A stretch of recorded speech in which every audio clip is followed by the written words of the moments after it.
அப்படியா ஓ இதான் சரி ஒரு வாரத்துக்கு நீ வா 7 நாளைக்கு நீ வா அப்பா ஒரு வாரத்துக்கு நீ வா 7 நாளைக்கு நீ வா ஒரு வாரம் நானா 7 நாள் நானா படி தெரியறாங்கயா எஸ்எல்சி பாஸ் ஒண்ணா கிளாஸ் பைல் ஓ கமலாச்சி மண்ணால போய் எப்படி அம்மா தோட போனேன் ஒரு வாரம் கால ஒண்ணுதா 7 நாளால ஒண்ணுதா வா இதான் சரி ஒரு வாரத்துக்கு சம்பளம் எப்படியா அம்மா சீக்கிரம் விட மாட்டேன் வேலை கட்டி வந்தா இருப்பேன் நான் ஏடா ஒரு வாரம் லீவ் நான் நீ வச்சா நீ சம்பளத்தை பிடிக்கணும் சரி நீங்க நீ பிடிக்கிறனாக்கா சம்பளத்தை பிடிச்சு கொடுத்தீங்களா அப்ப நான் டியூட்டில கேட்கிறேன் ஒரு வாரத்துக்கு சம்பளம் பேட்டா என்ன பேசுற ஓ ஆமா இதான் சரி சாப்பாடு எப்படி ஏடா சம்பளம் கொடுப்பாங்க பேட்டா கொடுப்பாங்க சாப்பாடு போடுவாங்க நான் நீ வச்சா எங்க ஊர்ல போயா சரி நீங்களா நீ வந்து எங்க போச்சா பாரு சாப்பாடு வேற கேட்டா வர ஏடா மச்சா அண்ணே சாப்பாடு வேண்டாம் சம்பளம் ஒரு வாரம் லீவு எல்லாமே தரேன் எங்க முன்னாடி பார்ப்போம்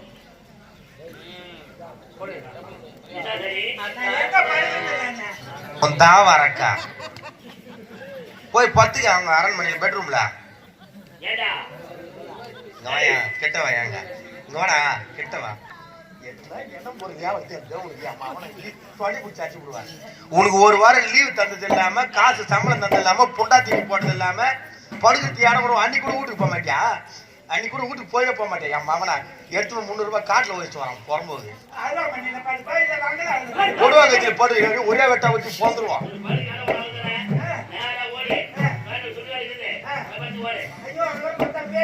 வேற எங்க படுத்துக்க அங்கதான் போய் படுத்துக்க மனமா இருக்கும் போ உள்ள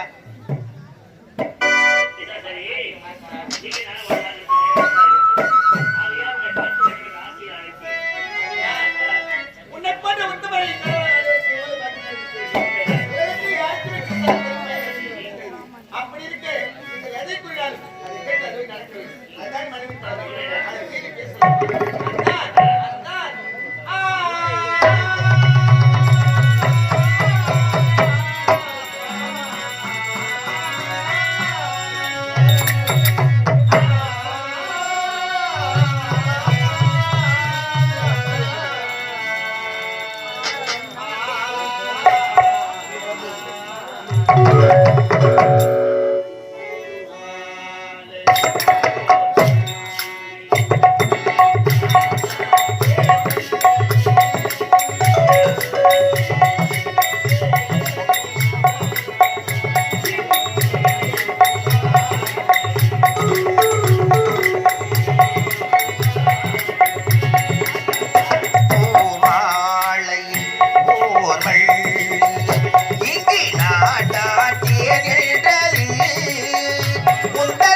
என்ன தெரியுமா? இப்போதே நான் இமாச்சலம் சென்று ஈஸ்வரை கோரி தவம் இருக்க போகிறேன்.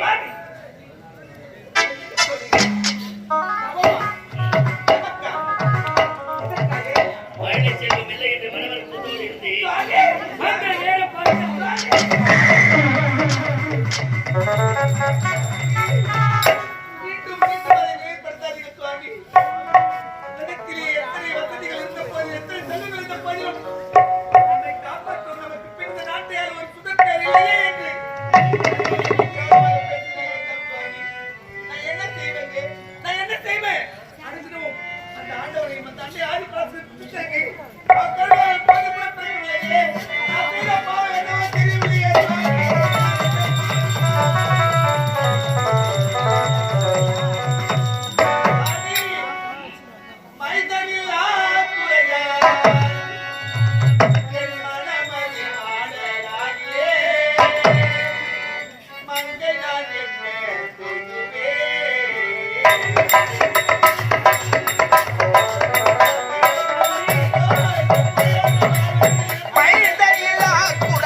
ஒன்று சேர்ந்தால் எப்படி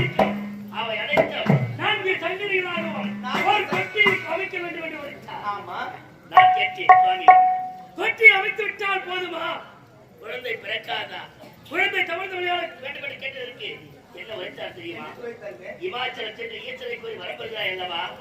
அப்போது மழை செல்வமாக அந்த இடமாக திரும்பி உமா மகேஸ்வரனே, அந்த முக்கந்தாரி உன் மனைவி நிசாசனை வளர்க்கிறே அறிவாக ஜெயித்து என்ன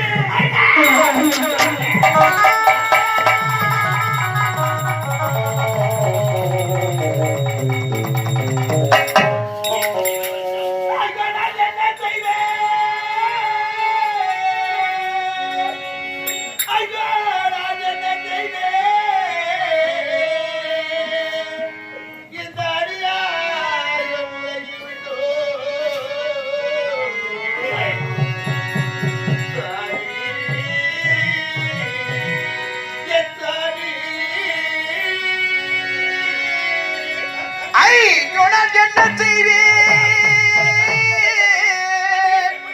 ஐயோ நான் எது செய்வேன்? இதுபோல் உலகில் உண்டோ என் சுவாமி?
கொஞ்சம் மனம் இறங்காதா என்ன கோலத்தின் நிலை புரியாதா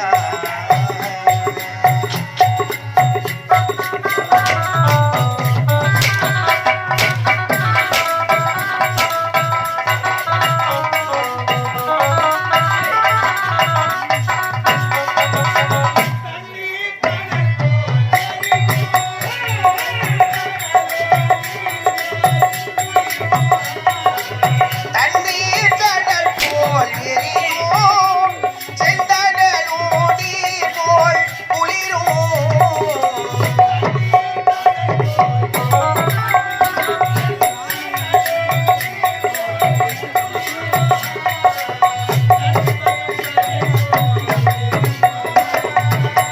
நண்பனும் பகை போல் எரியும்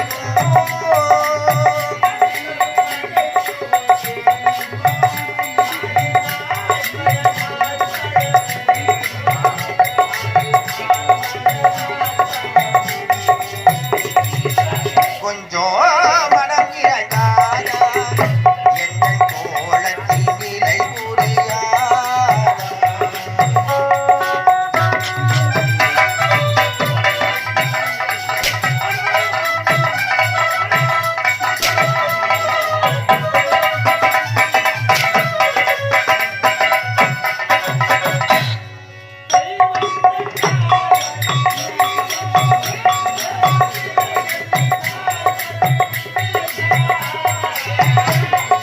தெய்வம் என்றால் அது தெய்வம் வெறும் சிலைகள் தாங்கள் சிலைதான்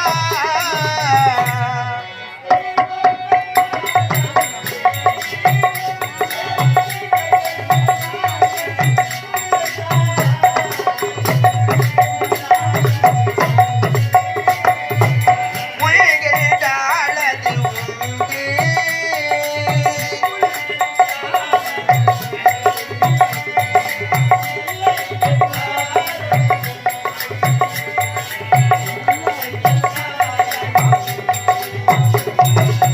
கொஞ்சம் மனம் இறங்காதா எந்தன் கோலத்தின் நிலை புரியாதா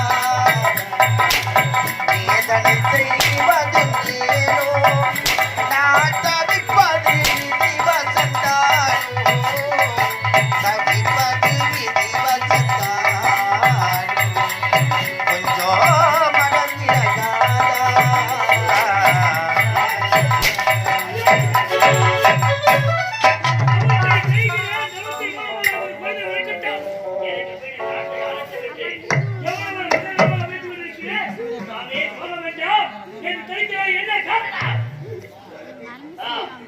உலகத்திலே தேவர்கள் ஏற்றி ஆய்வு வாழ்ந்த சரித்திரமே கிடையாதுங்க. தேவர்கள் பகை பல்லாத பகை சுவாமி. அந்த ஆண்டவனே சிறை வைக்கப் போகிறாயி. அந்த ஆண்டவன் சிறையில் நின்று விட்டால் நம்முடைய வாழ்க்கை என்னாகும், மக்களுடைய வாழ்க்கை என்னாகும்? தகுமா சுவாமி? இப்படிப்பட்ட கொள்கையில் ஈடுபடலாமா சுவாமி? மக்கள் என்னை பார்த்து ஏறி நகைகளை வருவதே இந்த மனிதன் ஒரு குழந்தை பிறக்க போகிறது ஒரே ஒரு வார்த்தை கேட்கப்படி கூட முடிவு வரலாம். அதை பற்றி எனக்கு கவலை கிடையாது. இப்போது ஒரு வார்த்தை மீறி நான்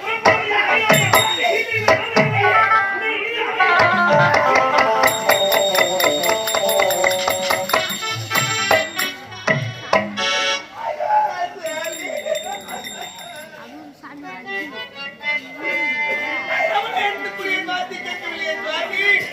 கேட்காது ஈத்தனை கோயிலை பிறக்கணும், அந்த கடவுளை கோயிலை பிறக்கணும், அப்படிப்பட்ட வரவாக போகிறேன் என்று கூறிவிட்டு போகிறாயே. அந்த கடவுளை நாம் சிறை வைக்க முடியுமா? அந்த கடவுளை எடுத்து நாம் வாழ முடியுமா? எல்லாரும் அழிவார் கோயில் தெரிவித்தாயே சுவாமி.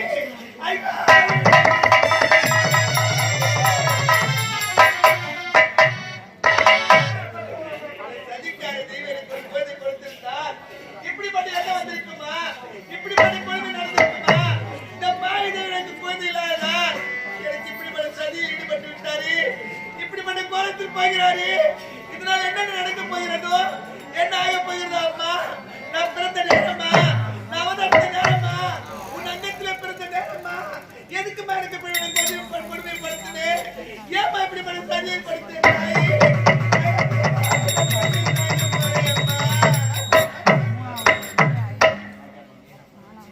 அம்மா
அக்கா சொல்லி கொடுத்து அன்னாட குழை குடிச்சு நெல்லிச்சோறு பொங்கி கொடுத்து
என்ன நடக்கப் போகிறது, என்ன ஆகப் போகிறது? இறைவா, உன்னை வணங்கினால் வரும் பலனாய்து பொறுத்து பார்த்து எதுவோ உன்னுடைய செயல்தான். வருகிறேன் ஆண்டவா, வருகிறேன்.